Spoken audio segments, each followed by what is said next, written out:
वक्तव्य केलं की सहकार्य केलं नाही तर 1500 रुपये बहीण लाडक्या बहीणकडनं परत घेणार। त्यानंतर विरोधकांनी टीका केलेली आहे। विजय वडेट्टीवार म्हणाले की यांच्या घरचा पैसे आहेत का, उपमुख्यमंत्री किंवा मुख्यमंत्री आहेत का रवी राणा, अशी टीका केली। कसं पाहता? असं आहे की मुख्यमंत्री लाडकी बहीण या योजनेच्या महिलांचा मोठा ज्या लाखोच्या संख्येने अमरावती जिल्ह्यामध्ये ज्यांची नोंदणी झाली त्यांना प्रमाणपत्र वाटपचा प्रोग्राम होता।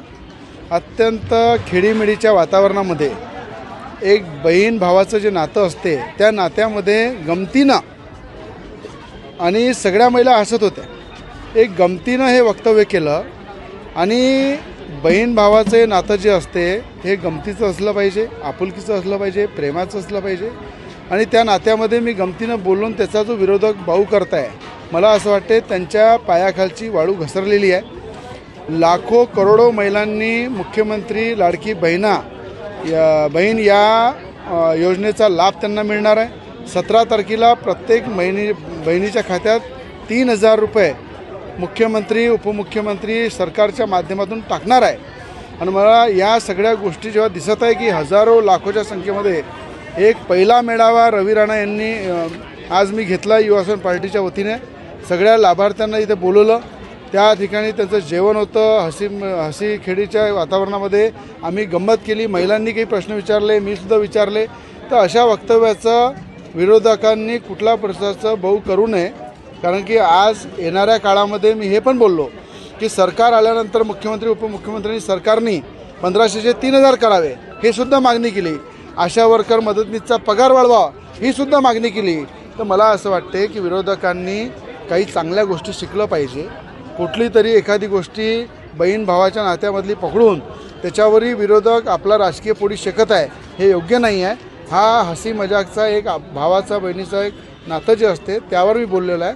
अशा प्रकारचं गंभीर त्याच्यामध्ये कुठलं नाही आहे की कुठे पैसे वापस घेणार आहे। कधी भाऊ बहिणीला देत असते, वापस घेत नसते।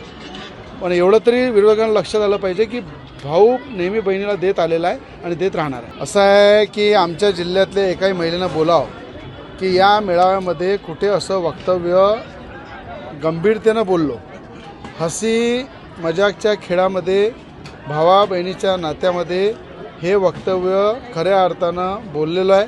याच्यामध्ये कुठेही असं कोणाला वाईट वाटेल असं वक्तव्य नव्हतं। भाऊ नेहमी बहिणीला मदत करते, बहिणीकडून कधी घेत नाही आणि नेहमी भाऊ मदत करत राहील। भाऊ एक शेवटले आहेत, रवी राणा जे बोलले ते सरकार शिंदेचे आणि फडणवीस आणि अजित पवारांच्या मनातलं बोलले असं आहे। सरकार काहीतरी देत आहे, शिंदे साहेब असो, फडणवीस साहेब असो, अजित पवार साहेब असो, सगळ्यांनी महिलांच्या खात्यामध्ये आधी 17 तारखेला पैसे टाकणार आहे। खटाखट 8,500 रुपये जे काँग्रेसचा नारा होता की लोकसभेमध्ये खासदार निवडून आणा, तुम्हाला खटाखट महिलांच्या खात्यामध्ये 8,500 येईल। अरे त्या महिलांनी काँग्रेसच्या कार्यालयावर निवडून आल्यानंतर गर्दी केली, त्यांना हाकललं, तिथे लाठीचार्ज झाला, त्या ठिकाणी पूर्ण काँग्रेसच्या ऑफिसचे दरवाजे बंद करण्यात आले। तर खोटं बोलून तुम्ही मतदान घेतलं, पण ही सरकार पहिले देत आहे आणि मत